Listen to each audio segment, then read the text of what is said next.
کہ حضرت عبداللہ بن مسعود رضی اللہ تعالیٰ عنہ قرآن کریم کی 2 صورتوں کو قرآن کے اندر شمار نہیں کرتے تھے، سورۃ ناس اور سورۃ فلق. تو کیا یہ بات درست ہے؟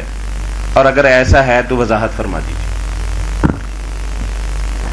اب اس بارے میں بات یہ ہے کہ جو لوگ تو ہیں روایت پرست کہ کسی کتاب میں یہ بات آ گئی ہے، راویوں نے بیان کر دی ہے، وہ اس کو چھوڑنا نہیں چاہتے، بلکہ وہ کہتے ہیں جو چھوڑے گا اسلام سے نکل جائے گا. یہ تو صحیح بخاری میں، مسلم احمد میں، وہ یہ قبول کر لیتے ہیں کہ عبداللہ بن مسعود جیسا آدمی، جن 4 لوگوں کے بارے میں آپ نے فرمایا رسول کریم کہ ان سے قرآن سیکھو، ان میں سے اتنا بڑا آدمی دین کا ستون، وہ کہتا تھا کہ یہ 2 صورتیں نہیں ہیں قرآن، بلکہ لکھی ہوئی بھی وہ کاٹ دیتا تھا کہ اللہ کی کتاب میں. اب جو یہ ماننا چاہتا ہے وہ پھر یہاں سینے پر پتھر رکھ لے اور سن لے کہ یہود اور ہنود اور کافر یہی کہتے ہیں کہ تمہارا قرآن مشکوک ہے. جس کو حضرت عمر رضی اللہ عنہ نے بھیجا عراق میں کہ لوگوں کو قرآن پڑھو، وہ کہتا ہے کہ یہ قرآن کی صورتیں نہیں، کیا لیے پھرتے ہو قرآن. تو میری بات آپ سن لیں، کوئی راضی ہو ناراض ہو، ایسی ساری روایات اٹھا کر دیوار پر مارے، بالکل پھینک دیں ان کو. یہ کوئی راوی جھوٹا ہو سکتا ہے، کسی کی بنائی ہوئی بات ہو سکتی ہے، قرآن مشکوک نہیں ہو سکتا. اور یہی بات امام ابن حزم رحمۃ اللہ علیہ لکھتے ہیں المولا میں کہ ابن مسعود کی قرات جو آ رہی ہے، لوگوں نے اس سے قرآن سیکھا، آگے آ رہا ہے، جس طرح 7 قاری اور 3 بڑے بڑے چلے آ رہے ہیں، ان میں وہ قرات جو ہے مشہور ہے جس میں یہی 2 صورتیں ہیں، شاگردوں کو پڑھائیں چل رہی ہے. جیسے ابی بن کعب اس میں یہ موجود ہے، اگر وہ قرآن نہیں سمجھے کیوں پڑھاتے تھے لوگوں کو؟ وہ متواتر ہے قرات جو متواتر آ رہی، آپ کہانی سناتے ہیں اور اس میں آمش وغیرہ موجود ہیں. اب علماء اپنی جان نہیں، آمش بھی ہے مگر جب نے ماننا ہی ہے تو مانتے پھر. آمش ہے اور ان سے روایت کرتا یہ سلیمان بن مہران آمش جو ہے، اس کے بارے میں کئی محدثین نے کہا کوفے کے علم اسی نے پر بات کی، ایسی روایتیں اس نے بنا دی. تو زیادہ نہیں میں ڈیٹیل میں جانا چاہتا، کئی روایت پرست ناظرات ہو جاتے ہیں کہ مولوی صاحب بھی منکرین حدیث والی، اور منکرین حدیث کی نہیں یہ باتیں، یہ اسلام کی باتیں ہیں کہ قرآن کو ہم مشکوک نہیں مان سکتے. بالکل اس میں ایک شوشے کا نہیں فرق، نہ کوئی اس میں اضافہ نہ کمی، بالکل یہی ابن مسعود بھی مانتے تھے، انہوں نے امت کو پڑھایا. یہ المحلہ کی پہلی جلد میں جو اصول ہے نا اس میں پڑھیں کہ یہ بالکل جھوٹ، اور یہی نبی رحمۃ اللہ علیہ کہتے کہ جھوٹی روایت، کوئی ابن مسعود ایسا نہیں کہتے تھے، نہ ان کا یہ مذہب تھا. انہوں نے راوی مان لینے ہوتے کہ راوی نہیں چھوڑنا، دین تباہ ہو گیا. اب کون اللہ کا بندہ یہ بات مانے گا؟ یہ مانتے پھریں حجروں میں بیٹھے کہ رسول کریم علیہ السلام ام حرام رضی اللہ تعالیٰ عنہ کے گھر جاتے تھے دوپہر کے وقت اور آرام فرماتے تھے، اور ام حرام رسول اللہ کے بال جو تھی ان کو سہلاتی تھیں اور اس میں سے جوئیں نکالتی تھیں. اب یہ سوال پیدا ہو کہ ام حرام آپ کی کیا لگتی تھی؟ کوئی محرم تھی؟ وہ دودھ پلایا تھا، کوئی رشتہ تھا؟ پہلے تو ٹامک ٹوئیاں ماری کہ ہاں دودھ پلایا، نکلا نہیں. پھر دوسروں اماموں نے کہا جنہوں نے دودھ پلایا ہے جو رشتہ دار ہے ایک ایک جو ہے وہ ریکارڈ میں، یہ دکھاؤ نا اس کا کیا رشتہ، نہیں نکلا. تو پھر آخری غضب امام ابن حجر نے ڈھایا کہ بخاری کی شرح میں یہ روایت، انہوں نے کہا نہیں مجھے یہ تسلی ہو گئی ہے کہ نبی کی خصوصیت ہے کہ وہ غیر عورتوں سے اپنے بدن دبایا. اب سلمان رشدی اور کافر جو ہیں رنگیلا رسول اللہ کہتے ہیں نبی کا یہ کردار ہے کہ مجمع میں بیعت کریں اور کہیں کہ ہمارا ہاتھ لو، آپ اللہ کے رسول ہاتھ میں، آپ نے کہا نہیں میں عورتوں سے مسافہ نہیں کرتا، اور ساری عمر سوائے اپنی بیویوں کو اور محرموں کو نہیں. ادھر وہ حدیثیں سناتے ہو، ادھر یہ ہے کہ اس عورت سے 9 بیویاں ہوتے ہوئے وہ گود میں سر رکھتی، سر کے بال میں سے جوئیں تلاش کی. پہلے تو جوئیں بڑی بری بات، رسول اللہ اتنے صاف سے جوئیں کہاں سے پڑھنی؟ اگر تم کہتے ہو ایک نے لکھا ہمارے ہی عالم ہے کہ حضور بشر سے پڑھ گئی ہوں گی، چلو پڑھ گئی ہوں گی مگر اس کے لیے بیویاں نہیں تھیں، بیویوں سے نکلوا لیتے. یا ام حرام کا محرم ہونا ثابت کرو، اور نہیں تو ابن حجر نے اگر یہ کہہ دیا کہ نبی کے لیے سب چھٹی ہے، ابن حجر رحمۃ اللہ علیہ مانے مسلمانوں کا دور تھا اس وقت بول نہیں. آج تو کافر ہمارے سر چڑے ہوئے کہ نبی کا یہ کیا رکھ رہا ہے. تو یہ وہ حدیث ہے جس میں آتا ہے کہ وہ انہوں نے کہا پہلا لشکر جائے گا، اور یہ جس سے یزید کی جنت نکالتے ہیں. میں کہتا ہوں بھائی جنت ٹھیک ہے اللہ تعالیٰ کی مرضی، جس کو چاہے دے، ایک کتے کو پانی پلائے، ہمیں کوئی اعتراض، مگر یہ پہلے نبی کو سنبھالیں کہ یہ جو اس کے ابتدا میں ہے کہ وہ ام حرام آپ کے سر میں تفلی راہ تھا، حضور کے سر میں سے جوئیں نکالتی. کوئی رشتہ دکھاؤ یار، نبی کو بچائیں ورنہ تو قیامت آ جائے گی کہ پیغمبر خدا غیر عورتوں سے یہ خلا ملا رکھتے ہیں. اب اس کا جواب نہیں کسی کے پاس، صرف کہہ دیں گے نہیں جی لکھا ہوا.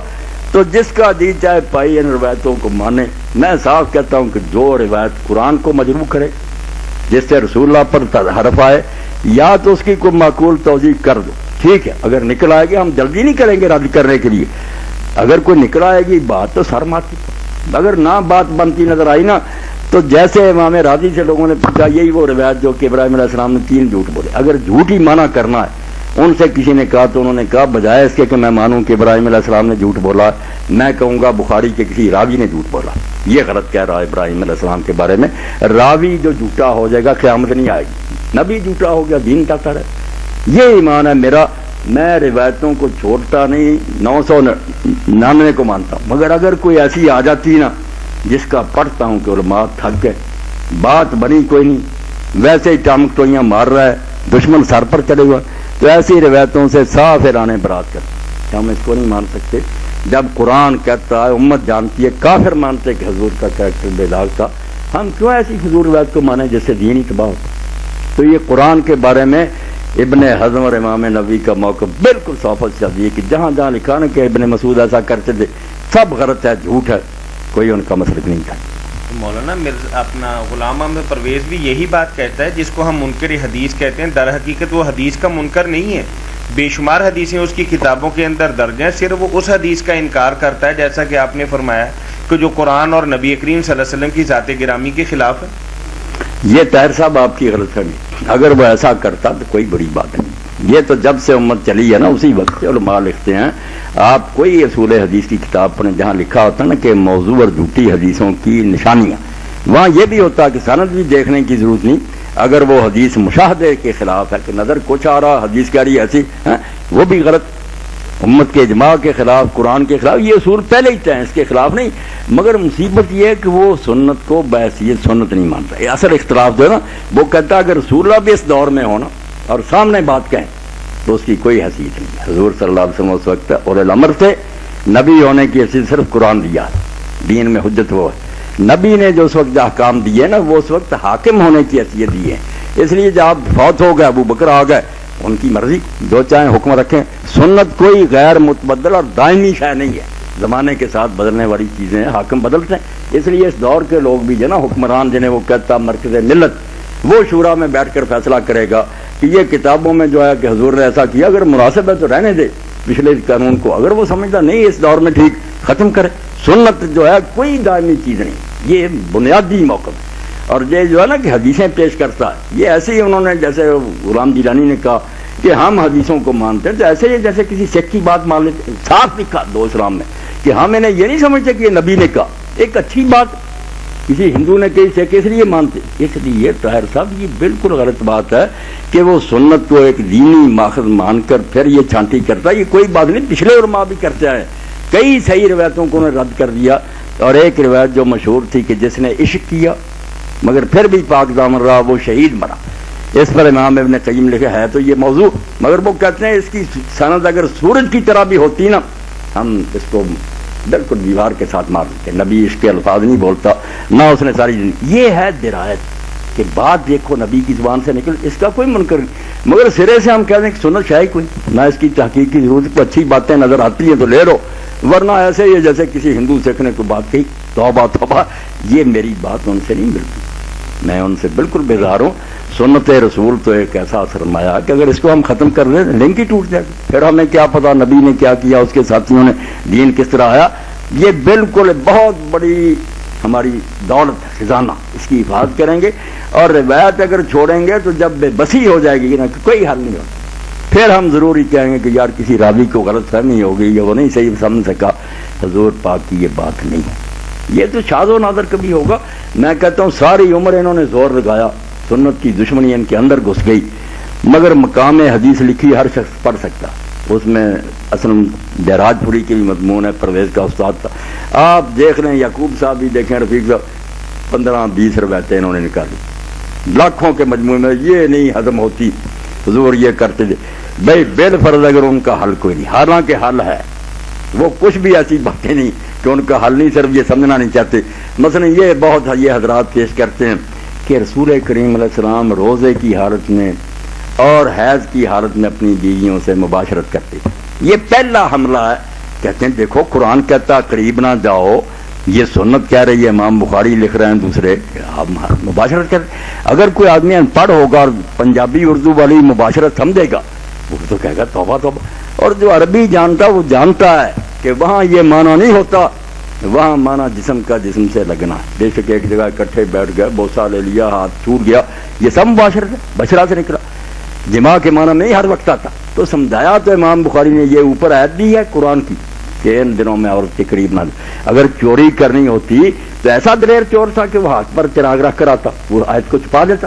آیت بھی لکھ دی، حدیث بھی لکھ دی، تاکہ دونوں کو ملا کر صحیح نتیجہ نکالا جائے کہ جو مباشرت ہے. اور حدیثوں میں کلیئر آ گیا کہ شرمگاہ کے تو قریب نہیں جانا، یہ حرام ہے. واضح ہوگی بات، قرآن کا مفہوم یہ. باقی جو اس کے ہاتھ کا پکا ہوا، اس کے ساتھ لیٹ جانا، اس کا بوسہ لے دینا، یہ جیسے سمجھتے یہود اور یہ ہندو کہ بھرشٹ ہو جاتی. کھانا بھی نہ کھاؤ، اگر کسی جگہ بیٹھ جائے اس جگہ بیٹھو وہ بھی ناپاک. اتنی سختیاں. فرمایا نہیں، سارے معاملے رکھو، پھر یہ جماع نہیں کر. قرآن اور حدیث دونوں مل گئے کہ جماع ہوگا تو وہی بات نہیں کر سکتے. سنت بھی یہ کہتی. اس کے علاوہ قرآن نے کہاں روکا کہ اس کے ہاتھ کا پکانا کھاؤ یا اس کا جھوٹا پانی نہ پیو. تو وہاں مباشرت جو ہے اس معنی میں، اور اسی لیے اس حدیث میں آتا ہے کہ ہمیں حضور حکم دیتے کہ لنگوٹ خوب اچھی طرح باندھ لو. اگر وہ مباشرت والی بات ہوتی نامرادوں والی تو پھر تو کہتے شرمگاہ ننگی کرو، اتارو کپڑے. کوئی عقل کے اندر سوچو. اور بعد میں جو حضرت عائشہ رضی اللہ عنہا نے فرمایا کہ حضور کو اپنے آپ پر بڑا کنٹرول تھا. تم یہ بھی دلیری نہ کرنا کہ بوسو کنار کرو.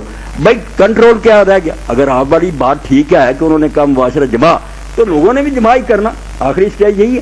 پھر کان عاملہ کا کم لربی کہ حضور کو اپنے پر بڑا کون سا قابو رہ گیا. حدیث خود دعائی دے رہی تھی کہ یہ شرمگاہ کا معاملہ نہیں، اس کو تو خوب اچھی طرح ڈھانک لیا جاتا تھا، قابو ہوتا تھا اپنے آپ پر. باقی صرف بوسو کنار اس کو کون کہہ سکتا؟ کوئی جرت کرے پرویز جہاں دین میں آیا آدمی بوسہ لے لے یا اس کے ہاتھ کا پکا کھا لے. قرآن اور سنت بالکل ایک دوسرے کے ماں. میں نے ایک مثال دے دی.